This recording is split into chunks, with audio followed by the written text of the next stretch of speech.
Now at 11 on Time Warner Cable News, on ABC 45, the town of Thomasville is getting a lot of money for several infrastructure projects. We have details on one of those much-needed projects. Go Red for Women, the American Heart Association kicks off its signature event to educate women about the dangers of heart disease. Plus, dozens of Carolina Panthers fans came out today in full force to cheer on their team. Our cameras were there to catch the excitement. You're watching Time Warner Cable News on ABC 45. Thank you for joining us tonight. I'm Sharon Stone. Details on those stories coming up, but first, meteorologist Terry Bennett has your weather on the ones forecast, and it's feeling pretty cold out there. It is cold out there. Temperatures already down around the freezing mark. The air is bone dry, and when it's dry like this, temperatures can cool off very quickly, and they're headed for the mid and upper 20s as we continue through the overnight. And because the skies are clear outside, we don't have that blanket of cloudiness aloft to help hold in any heat. So yes, as you're out the door on your Saturday morning, temperature is going to be down in the 20s. So as we continue through the evening and overnight, your 24-hour weather forecast showing those temperatures continuing to drop through the 30s. We'll start out in the mid to upper 20s on Saturday. We're going to see a mix of sun and clouds rolling through here during the day on Saturday. Afternoon high temperatures will top out in the upper 40s. We'll take a look ahead to the rest of your weekend coming up here in just a few minutes.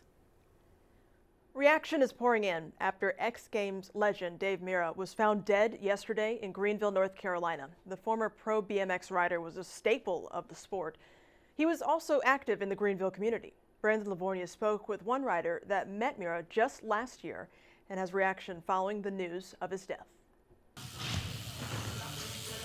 It was at the Daniel Deers Action Sports Complex in Holly Springs where Leo Rossi met his BMX idol, Dave Mirra, last year.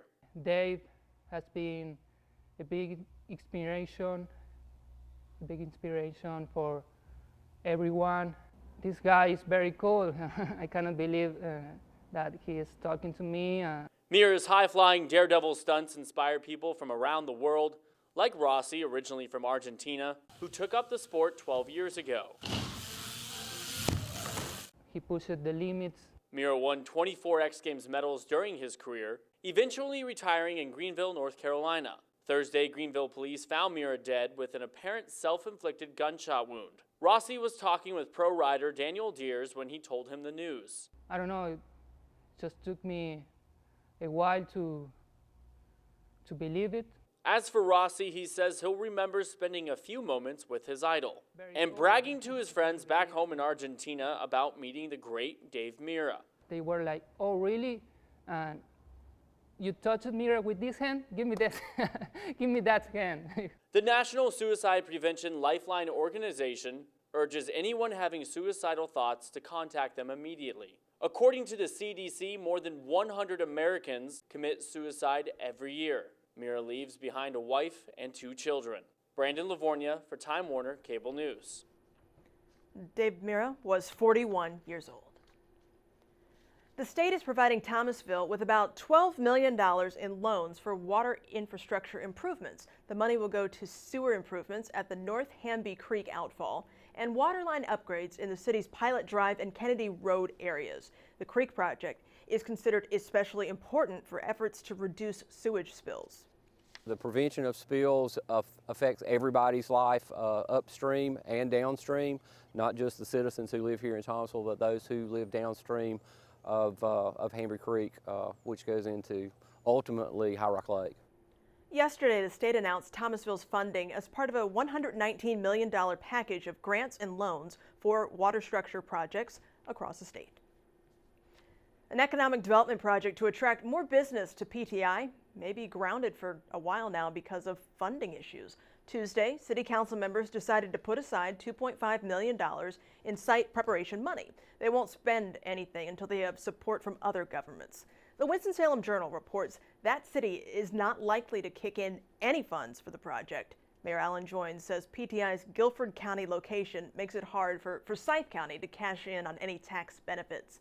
City Council members will be talking to officials in other Triad cities over the next few weeks to try to get more support for the project. The Golden Leaf Foundation recently awarded Alamance Community College a $200,000 grant. That money will be used to help fund the school's future mechatronics program. The school will buy new automated training equipment and high-tech materials for the labs and classrooms. This program will begin in the fall. The American Heart Association held its annual Wear Red event in Winston-Salem today, and it announced it's going to offer free screenings for 4,000 women in Forsyth County.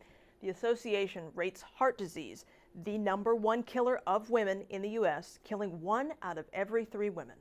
The day also honored survivors like Dana Jones, who suffered a heart attack shoveling snow on Valentine's Day in 2014. I told my husband we probably should go to the emergency room. We did go, and once I got there, I realized I was having a heart attack and went into cardiac arrest, was rushed over to Novant and received a stent, then began the healing process. The association says we can prevent 80% of heart disease-related illnesses with exercise, a healthy diet, and not smoking. The Board of Trustees oversees North Carolina's health insurance plan for state employees and educators. Tonight, they put off premium changes for 2017. Carly Swanson was at the meeting and brings us reaction to the decision. Elimination of the 80/20 that is also off the table. At Friday's State Health Plan Board of Trustees meeting, State Treasurer Janet Cowell said eliminating the enhanced 80/20 plan for state employees was off the table, but some trustees say they are still looking at this option long term. We're trying to find some different ways that we can have some more financial sustainability. This comes as a directive in the current state budget says the board should reduce cost growth for the plan and keep cash reserves. The board was expected to vote on increasing premiums for nearly 700,000 state employees and retirees in 2017, which trustees say would save approximately $100 million in that calendar year. The board has just voted to delay. But the board decided to delay making that decision Friday, and some of the trustees and advocacy groups say it gives more time to make an informed decision. Where we're not just basing what we do simply on what the employee can provide, but what also with the legislature and perhaps some reimbursement rates and other things, we can get a better picture. And give the legislature a chance to look at how they can work together with the state and the state health plan in making better changes for our employees and our retirees in the system right now. And the Board of Trustees could vote on the premium changes for 2017 in May. In Raleigh, Carly Swanson, Time Warner Cable News. During today's meeting, the Board of Trustees approved premium credits for being a non-tobacco user or completing a health assessment. They also approved changes to pharmacy tiers in the traditional 70/30 and the enhanced 80/20 plans. Panthers pride filled Center City Park in downtown Greensboro today. Dozens of fans showed up wearing their black and blue gear, rallying for a Super Bowl win. Greensboro Transit Authority joined the craze by debuting a bus with a Carolina Panthers wrap. It also promotes public transportation.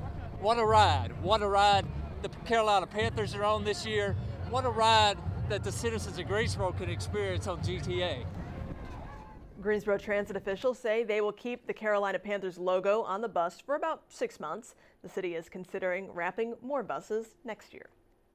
Quiet weather pattern will take us through the weekend, but there's some changes as we look ahead. Those details coming up with your forecast.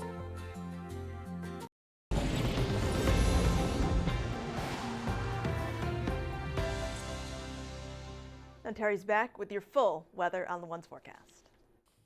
This time last night, we were talking about cloudy skies and the potential for some light flurries or snowflakes, and that did materialize.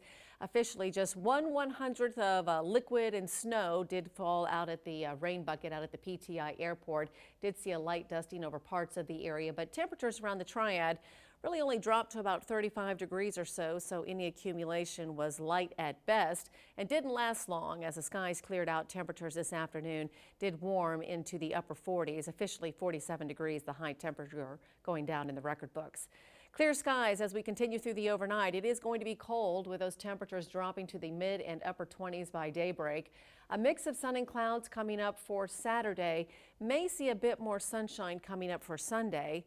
High temperatures going to be seasonably cool for this time of the year, topping out in the upper 40s, around 50 degrees both days. Then as we get into Monday, there's going to be some showers coming in, and they may become briefly mixed with some snow as we move through the overnight hours Monday and into Tuesday morning. Here's how it all plays out, at least the thinking right now on this Friday evening. We're looking at some thin cirrus clouds coming throughout the day on Saturday from time to time, so a mix of sun and clouds. Then overnight Saturday into Sunday, an area of low pressure is going to blossom along the coastline. That'll create some wet weather, especially from Raleigh and points east. We're going to be just on the back edge of it, though, so while from Greensboro, points eastward will flirt with some cloudiness from time to time. Looks like more sunshine from Greensboro and points westward as we move through the day on Sunday. Then as we move through Sunday night into Monday, here comes that next weather system bringing the potential for some snow for the region. Looks like a sure bet of snow for the North Carolina mountains with 2 to 5 inches of snow possible as we move into that Monday time frame. As we move through the afternoon hours, then some of that's going to spill out into the Piedmont. It's going to come down first in the form of some rain, but as it continues Monday night and into Tuesday morning, it may become briefly mixed with snow at times.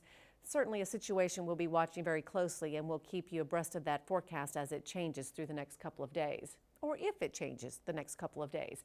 Saturday and Sunday for the high country, highs in the upper 30s to around 40 degrees. Plenty of sunshine, beautiful conditions up there at the ski resorts, pretty all across the mountains, and the roadways are clear, so no travel worries. It's Monday that we'll watch that snow move into the North Carolina mountains. Forecast for the Super Bowl this weekend. Beautiful day, sunny skies, highs up near 70. Sun setting though at 5:38, so the game of course taking place under the lights. Weather will not play a factor in this game. Clear skies, light winds continuing overnight, temperatures dropping back to the upper 20s. Mix of sun and clouds on your Saturday with highs in the upper 40s.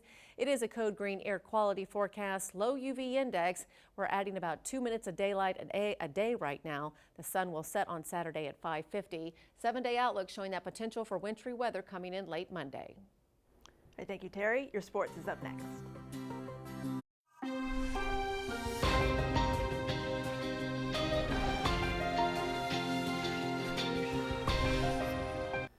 And come Sunday, most football fans will be parked in front of a TV, many at bars or someone's house. At many of these parties, alcohol will be served. Now is the time to think about responsibility before your Super Bowl celebration gets out of control. Justin Campbell spoke to a lawyer about your responsibilities. Fans across the Carolinas and across the country are shopping for Super Bowl Sunday. I really wanted this one, except they don't have it in an extra large. It's not in my size. Cindy Rice is shopping for a new Luke Kuechly jersey to wear Sunday. Super Bowl party that I'm going to down in Fort Mill. But as Rice and others get ready to celebrate, attorney Ryan Smith says he's preparing to deal with Monday morning DWIs. That next morning or that Monday that we're going to get a flux of, we're going to get a ton of calls. Smith says if you're hosting your own party and a guest leaves drunk and causes a crash, there could be consequences. Whether the homeowner should be on the hook for that, and that's a civil thing more than likely. Smith says he hasn't seen a homeowner criminally charged. Another scenario, you're under the influence and give your keys to someone else who's also been drinking. You can both be charged. People are coming in just not understanding how did this happen. But it's simple, he says. Somebody's still driving impaired, and if you knew they were driving impaired, then you should be punished. Smith and Panthers fan Cindy Rice say we all have to take responsibility for what happens on the roads. Most of us feel a sense of not just liability, but responsibility about making sure that no one is on the road who's had too much to drink. So everyone can celebrate safely. In Charlotte, Justin Campbell, Time Warner Cable News. Attorney Ryan Smith says the best way to travel safely on Super Bowl Sunday is to have a game plan before you go out on how you plan to get home safely. Still to come, the 440th Airlift Wing could be deactivated, and some say that could have a negative impact on Fort Bragg and surrounding communities. We'll have the story.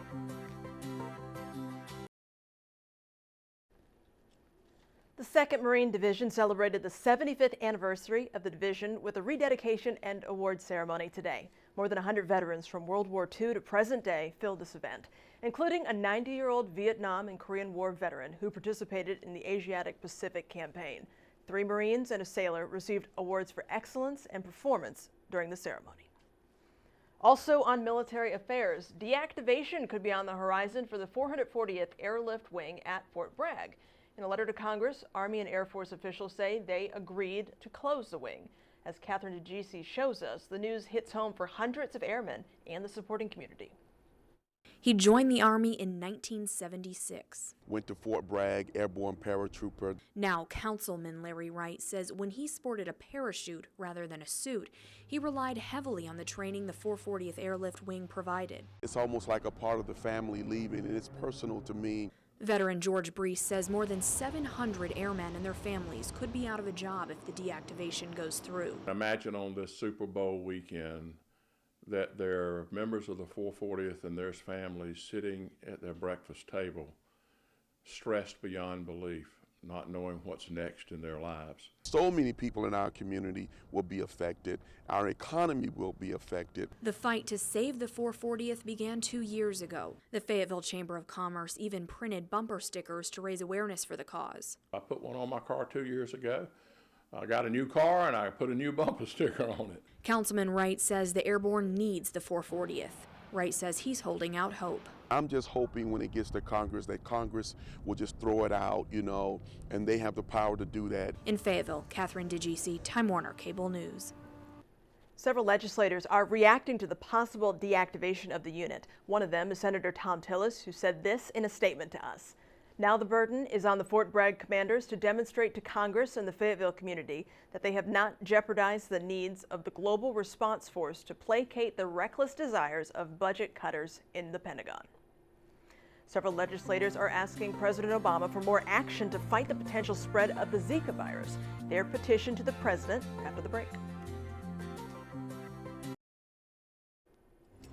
Now from our crews across the state, here's tonight's Carolina Minute. A Charlotte man charged with sexually assaulting several children made his first court appearance today. Charlotte Mecklenburg police say Nicholas Vasquez sexually assaulted 4 children several years ago at a home on Sunrise Court. Police say this investigation is far from over. They believe Vasquez was an active member of the Asamblea Apostolica Church when these assaults happened.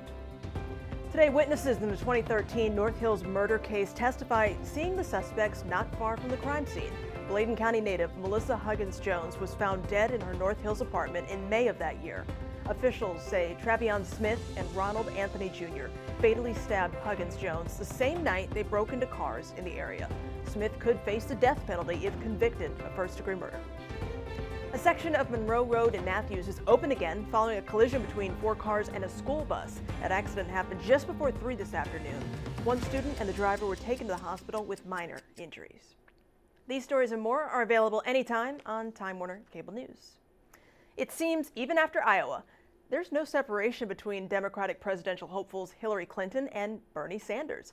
The latest Quinnipiac University poll released today shows the two are in a neck-and-neck race, with Clinton having a slim lead over Sanders. The former Secretary of State leads with 44%, while Sanders follows with 42%.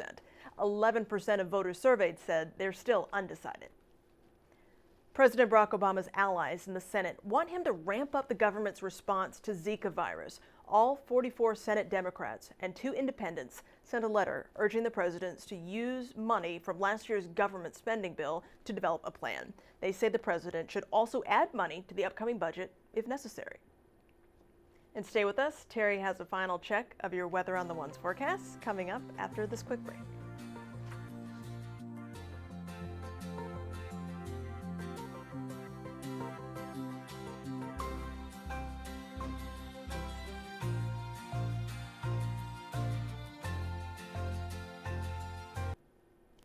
Valentine's Day spending is expected to reach an all-time high this year. A National Retail Federation survey shows sales may reach $19.7 billion. Almost 55% of people surveyed say they will celebrate Valentine's Day, with a little more than 90% of consumers saying they plan to spend almost $147 on flowers, jewelry, candy, apparel, and other items. Speaking of Valentine's, turns out the Bull City is a city for lovers. Travel and Leisure magazine ranked Durham as one of the top getaways for the Valentine's Day weekend. The article pointed out the abundance of restaurants, shops, and the Durham Hotel located in downtown. Travel and Leisure says Durham is also family friendly for those wanting to celebrate President's Day as well. This is a dream come true for a man fighting cancer. Charlie Robinson is officially on his way to Super Bowl 50. The Prostate Cancer Foundation held a campaign called Turn Football Blue to raise awareness about the disease. Nearly 3,600 people liked Robinson's picture. Now he's heading to California. Oh, I mean, it's just been a really shock over a period of a week when you think you're not going to be able to get out of bed and then you're on the way to the Super Bowl. So it's fantastic. The 72-year-old has been living with prostate cancer since 2002. Before you to bed, let's get a last check of your forecast now with Terry. We've got a quiet weather pattern coming up for the weekend. We'll be looking at a mix of sun and clouds rolling through here during Saturday afternoon. Temperatures again going to be cold to start out in the mid to upper 20s, but they'll climb to the upper 40s for highs. Winds will be light and variable throughout the day on your Saturday. Sunday going to be another quiet day, dry with a mix of sun and clouds. It's late on Monday into Tuesday morning. We're looking at a mix of rain and snow coming through. We'll keep you posted on that forecast. Thank you, Terry, and thank you for joining us. Jimmy Kimmel Live is up next.